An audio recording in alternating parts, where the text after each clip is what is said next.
Welcome, everybody. Welcome to Voices of Genius, the dawn of the new earth. And I am excited to be here today with all of you and our dear friend and brother who is with us today, Dr. Bruce Lipton. Welcome, Bruce.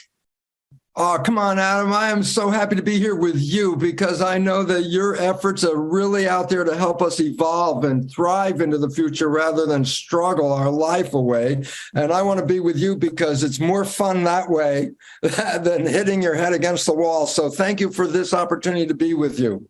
You're so welcome. And I don't know about you, but I think many of us would probably agree that we're living in this extraordinary time. And personally, I'm finding it exciting and curious, yet I'm deeply concerned about the evolutionary trajectory of our species and planet. And you probably would agree that by all measure, we have reached an exponential evolutionary curve where that rate of change is happening in a very short period of time. And I want to explore, if it's cool with you today, can we keep up from a biological perspective, a psychological perspective, and maybe even a spiritual perspective, because these changes seem to be getting faster and faster. And I'm asking, Bruce, is this the end of humanity as we know it?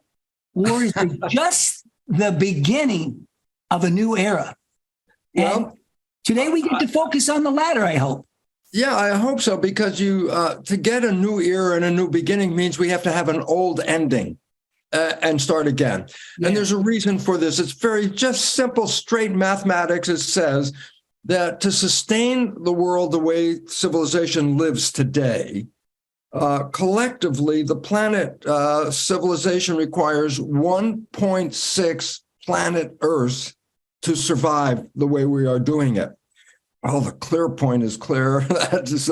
There's no extra 0.6 planet, and therefore we're exceeding the ability of the planet to support us with the behavior that we're using.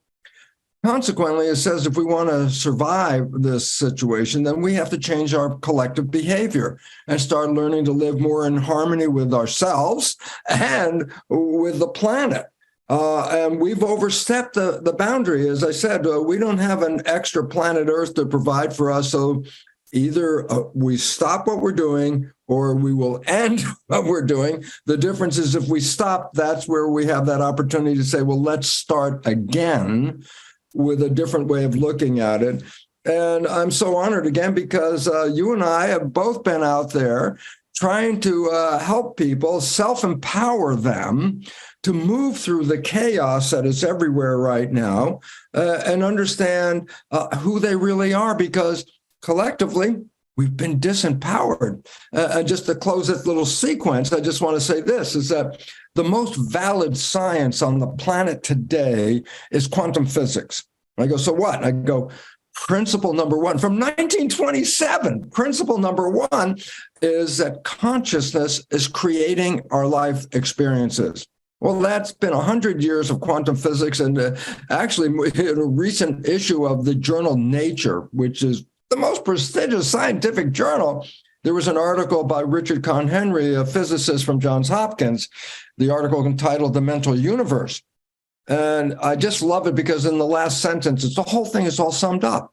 He said, the universe is immaterial. That means it's not physical. Everything is energy. And that's what quantum physics is providing us with. That we used to separate the universe into matter and energy, and then recognize, no, it's all unity, it's all energy.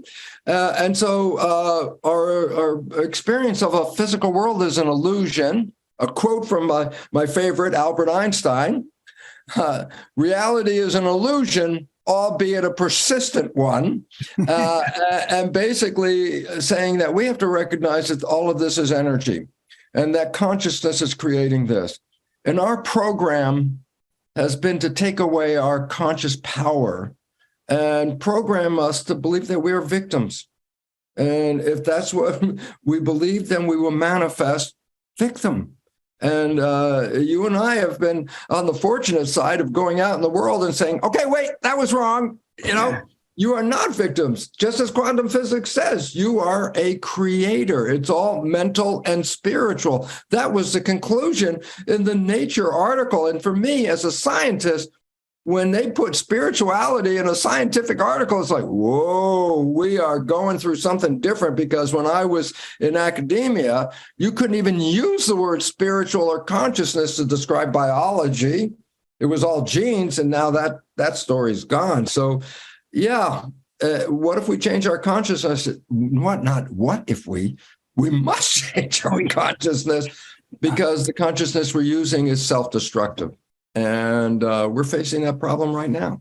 Oh, indeed, we'll dive a little deeper into the quantum field a bit, in the quantum physics in a minute. But on top of all these great challenges, suddenly we have this tremendous leap in technology that in one way can be accretive to our human proposition, and another one it could be quite decreative. It could really move us more towards de-evolution. So we, on top of all the things that are happening from a conscious lifestyle, and even from the biofield, if you think about it, with climate and some of these other things, bar none, I think we all agree that we are probably facing one of the greatest challenges that humankind has faced, perhaps in the last 7 millennium, for quite some time. Would you agree with that?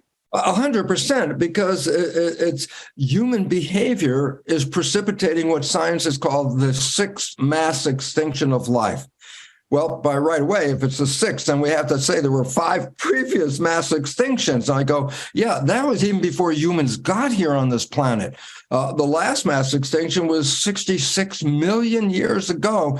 The world was flush with forests and dinosaurs. And a big comet hit near Mexico, near the Yucatan Peninsula, and upended the web of life, actually just crashed the web of life. 75% of all life disappeared on this planet, including all of the dinosaurs. Well, that's a mass extinction, and that was the 5th. But today, science has recognized we're in the 6th mass extinction. And what's unique about it is the 5 previous ones were natural events, tectonic plates, comets, blah, blah, blah. But today, the 6th mass extinction is due to human behavior. We're self-destructive. We're destroying the web of life. Matter of fact, there's natural extinctions all the time, a very low rate. But today we're 1,000 times higher mass extinction rate than conventional. We're destroying our own planet under our own feet because we've lost the understanding that we're not separate from nature. We are nature. If we destroy nature, as we are doing, well, that's self-destruction. And this is why the chaos of the world is manifesting, because it said, you can't keep doing this anymore. Humans are overstepped the bounds of nature. And the fact is, the ridiculous idea is, oh, okay, we'll destroy the hell out of this planet, but we're going to go to a new planet. I go, you're crazy. This is the planet. And it's us that's making the destruction.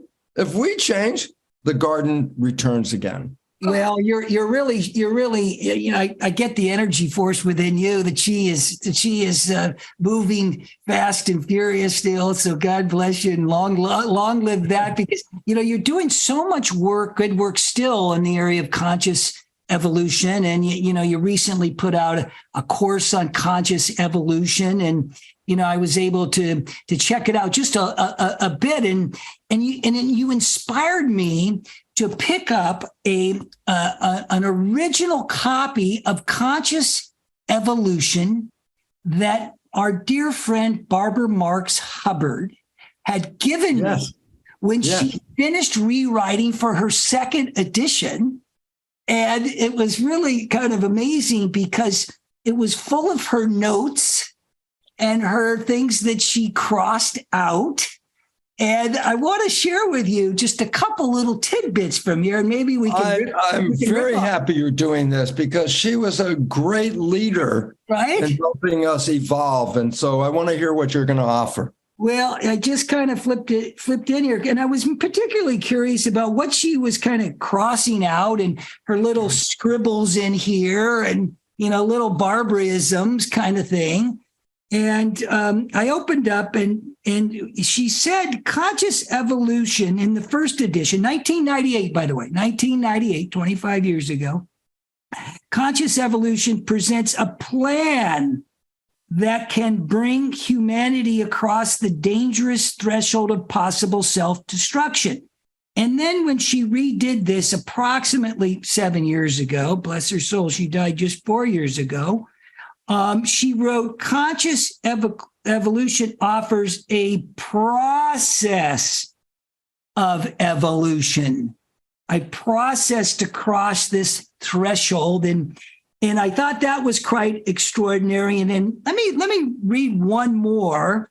Please. Because this is what I think is particularly super relevant. I think it's relevant right now, especially with where we are from artificial intelligence and some of the things that are emerging as we enter this Aquarian age and leaving the old Piscean kind of me, myself, and the narcissism and destruction of Earth.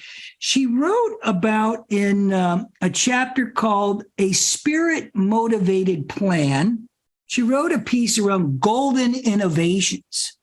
And what she said here, Bruce, was golden innovations are mutually reinforcing and interconnecting.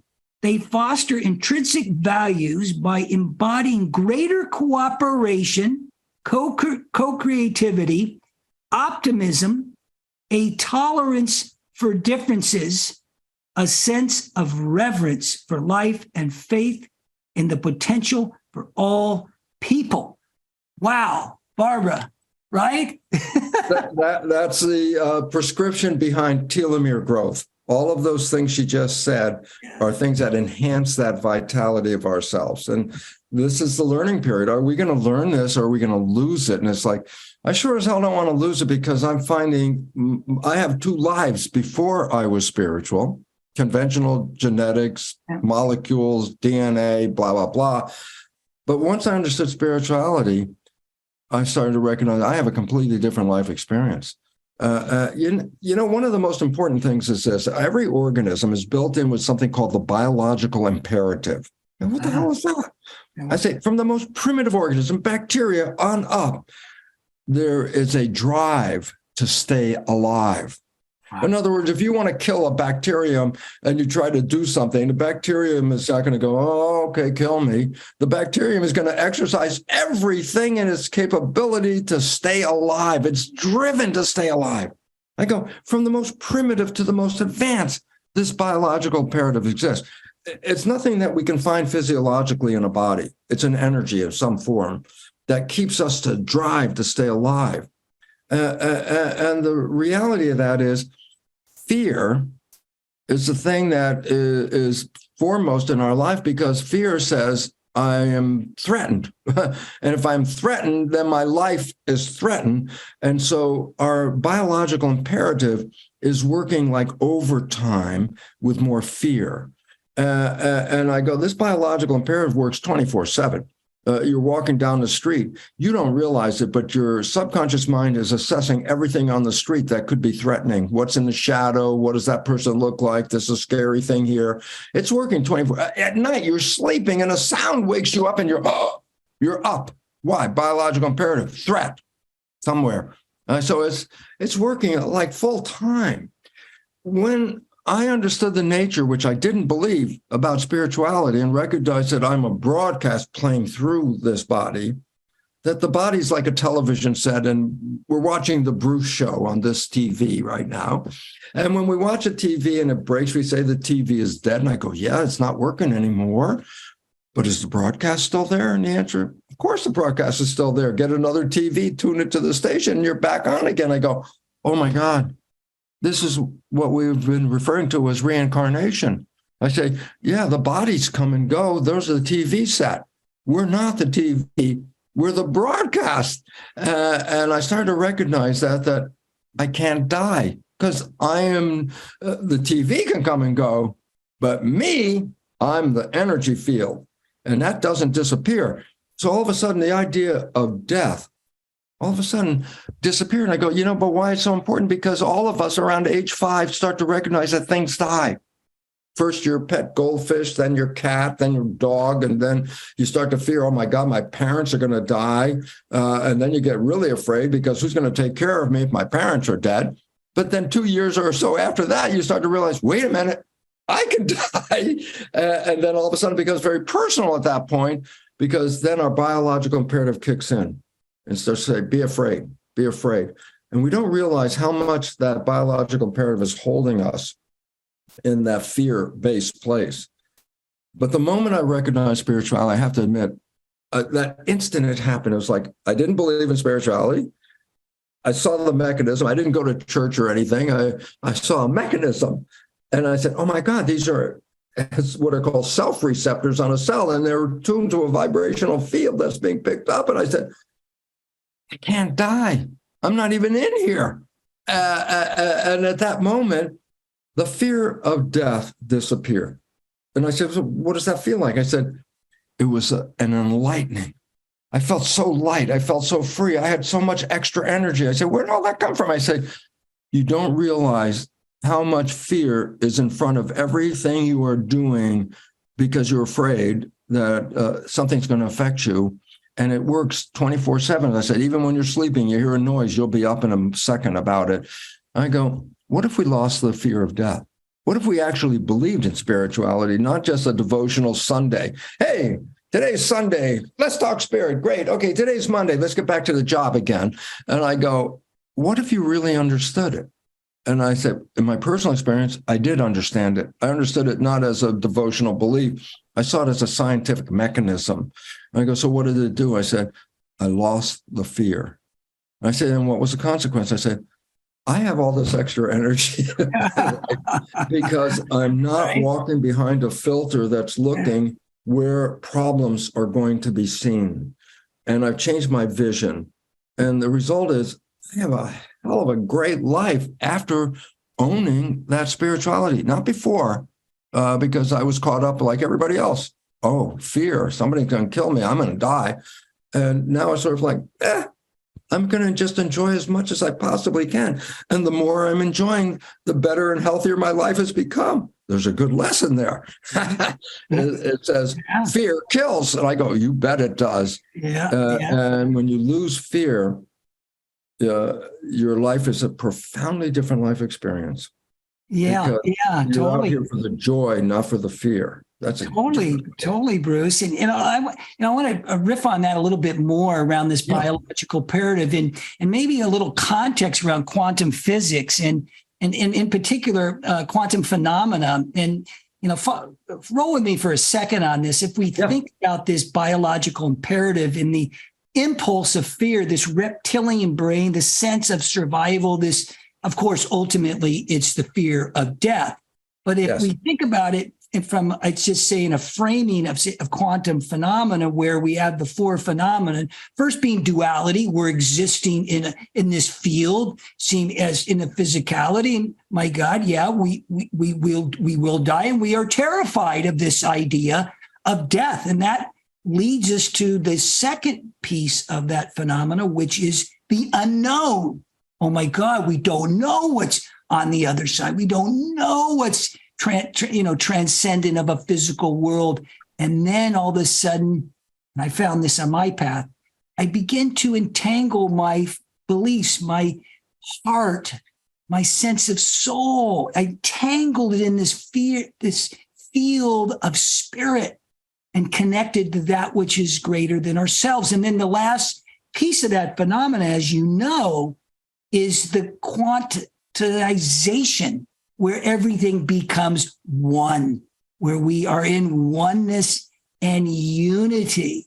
And, what do you say about any of that? Because I think quantum physics shows us, and phenomena shows us, that continuum demonstrates that and proves to us that we can get beyond the unknown and into the greater entanglement with the fear, with the whole. That is the growth process that we all need to understand right now, because we've been so limited in our belief system that the fear overrides everything else anyway, and overrides every move you do unconsciously. You don't realize that every action you have, the brain is saying good, bad, waiting to see if you're going to survive, how it's going to affect all that.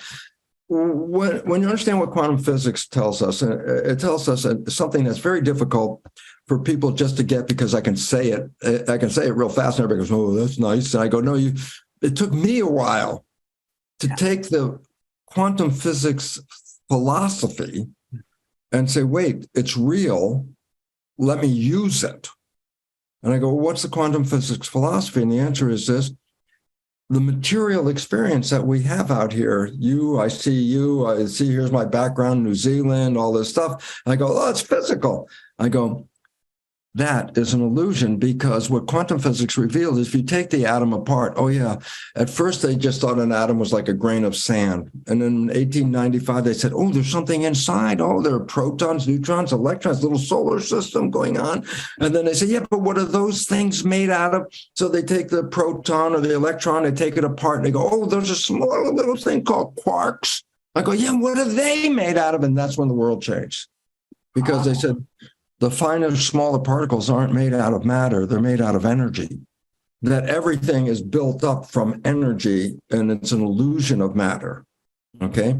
And I go, so what's the relevance of that? And I say, energy is invisible, number one. So that all of a sudden creates why people have a problem. If everything's energy, how the hell can I see you? And then I tell them the answer, and then they laugh. And I say, yeah, but that's the reality. I said, what's the answer? I said, you can only see me because the lights are on.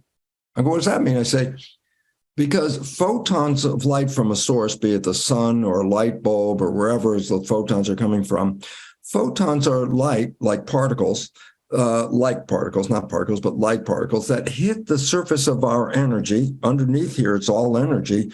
All you see is a reflection of light. You see the surface, but it's not me you're even seeing the surface of. You're seeing a veneer of the photons that are being deflected back. And that's why if there's no light, you can't see me, because I'm invisible. And that's why the new scans, CAT scans, MRI scans, they don't see light, they see energy. I say, what does that mean? I say, they look right through the body. They can see the structures of the body, not in terms of light, but in terms of energy. A vertebral bone is not a physical thing. It's an energy, a compact energy. The muscles are energy. I go, so what does all of this mean?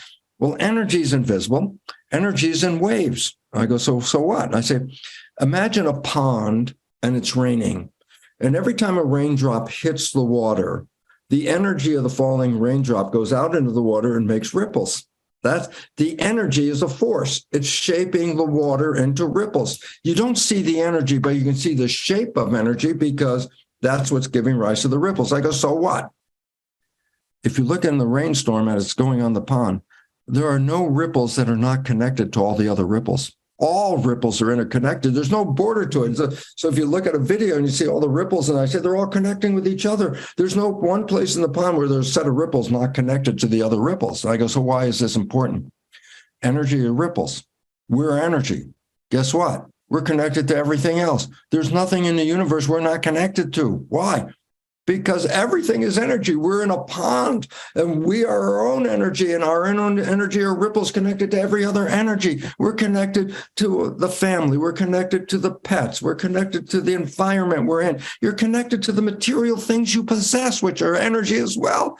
And all of a sudden I say, so what's the point? It's called entanglement. And I say, what does that mean? I say, you are connected to the entire universe. There is nothing you are not connected to. And as a result of this, it says that we're influenced by the entire universe. I go, absolutely.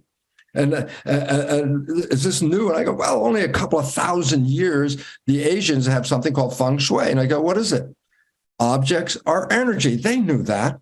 And that's why in feng shui, they put objects around you that match your energy. So it's like a battery charger. You surround yourself with energy that enhances your energy. I joke about it. I say, look, a lot of living rooms, people buy a set, a couch and two matching chairs. And I go, yeah. I go, and if you have that in your house, I bet you there's one chair you will sit in, but you won't sit in the other chair. I said, the two chairs are exactly the same. But why do you sit in this chair and not the other one? It's exactly the same right there. I go, because you don't realize when you set up your house, your decorations, the objects you put in, the pictures, the furniture, and all that are like feng shui. They're energies. And you create an energy sphere where you live. And when you sit in that one chair, that's the focus of the energy. So as you sit in that chair, you're not giving off energy, you're actually receiving energy. Energy is life. That's why there's one chair I feel good in, and the other chair is not the same. I go, it's not a coincidence, it's understanding the energy. And I say, yeah, but that relates not just to the physical things, it relates to the people you surround yourself with, the pets that you surround yourself with, the environment that you're in, the work that you're doing. Yeah. And I go, oh my God, I'm connected. Yeah, I'm ripples on everything. And we've always looked at ourselves as something separate from what's around us. And I'm not telling you, I'm trying to talk to the audience because you and I already know this, is that we are an energy being in an energy field. And if you can control the energy around you, then you can control the character of your life. Well, there you have it. I mean, that's it. If you control the energy around you, you can control your life effortlessly flowing through you. And that's the beauty of that quantum phenomena as it comes into that oneness and that quantification. And, Bruce, we have time for just kind of one more thing I'd like to touch on. Sure. I love this conversation. Go ahead. Just a minute more, because you have a new course out with Humanities Team and our dear friend and colleague, Dr. Shamini Jain. And it's called Becoming a Conscious Creator, the science of co-creating a better future. And I have a question about this course. Yes. And do you believe that co-creating is less about what we create and more about the approach to how we create it together? Well, that's an entangled question right there, because we are entangled with the world. Yeah. But we're also manifesting our own belief system. And if you can put your belief system in harmony with the energy of the world, then you are in harmony with nature. But in our world today, we're not in harmony with nature. We're always telling nature, this is what we want, and this is what we're going to take, and this is what we're going to do. And I go, who do we think we are? We are nature. We're the ripples in the pond, and all around us are the other ripples. When did we get the idea that our ripple controls the rest of the universe? I go, that was a belief system that is failing. Totally. That we have to learn what you are teaching, and which I'm very honored to know that we are an element of the field. We don't make the field. We can live in harmony with the field, or we can actually have a choice to not respond to that field in a state of disharmony. I go, well, that's your life. That's a risk right away. Why? You cannot separate yourself from the field. Nothing is separate from the field. Right. So your choice is, why not live in harmony with the field? Because harmony brings energy in. Health is harmony. Disharmony is disease. There's the bottom line. There's nothing greater than that simple point. Live in harmony with the world and you will be healthy. But if you are in disharmony with the world, you will manifest disease. And our stresses of our human population, which is causing a healthcare crisis around the world, is that people are trying to live their own lives independent of what's going on in nature. In fact, screwing nature in the process, and then wondering why their lives are having trouble. I said, you can't destroy nature. Nature created you. Yeah. You destroyed nature, you destroyed yourself. And I go, that is where the planet is at this moment, in a case of what in biology we call autoimmune disease, which translates as self-destruction. Autoimmune diseases are diseases like diabetes. That diabetes is not a genetic, type 2 diabetes is not genetic, it's 100% lifestyle. I go, what's the point? I say, you live in harmony with the environment, you're going to have no diabetes. You live in disharmony with the environment, and that is the cause of diabetes, not living nutritionally in harmony with the world. I go, so what's the point? It says, nature is giving us a little heads up here and says, you know, all that chaos that's going on here is because you can't do this anymore. Not sustainable. And that Are you going to learn to live in harmony with the nature? And then that takes us back to the beginning of our conversation. That's, yes, we must learn from the indigenous people because they were the ones that understood the nature of harmony from day one. We're the ones that said, no, we can do what we want. And I go, no, let's go back to the indigenous awareness that we are gardeners. And how are we doing on our gardening? Well, we have trampled the garden and we are some of the last fruit that's left, and we're dying on the vine at this moment. Well, the good news is we haven't been kicked out of the garden quite. And to your point of, the science around this class of creating and consciousness of creating and the co-creating process is sometimes we can so easily forget, we're in the outcome of what we're creating first and not be in the harmony and the joy of how we're co-creating it together. And I think that's what the ancients knew. They were co-creators in the garden, not creating in a way that was separate from the garden. And that's what I love about what's coming from your work going forward, it sounds like, in so many ways. Well, that's at least, look, half of my life had nothing to do with this, and half of my life I don't really ever want to repeat again. But the current life I've had for the last nearly 30 years now is living in a garden and loving the garden. And the garden has treated me very well. And I don't have a doctor and I don't take any medications. And I'm still pretty capable of moving around and enjoying life. And I have that vision that says, if as long as I stay in harmony and health with the world around me and surround myself with people such as yourself, Adam, or other people who are living in harmony, then I'm in a ripple zone where all these ripples are adding up to a very positive life experience.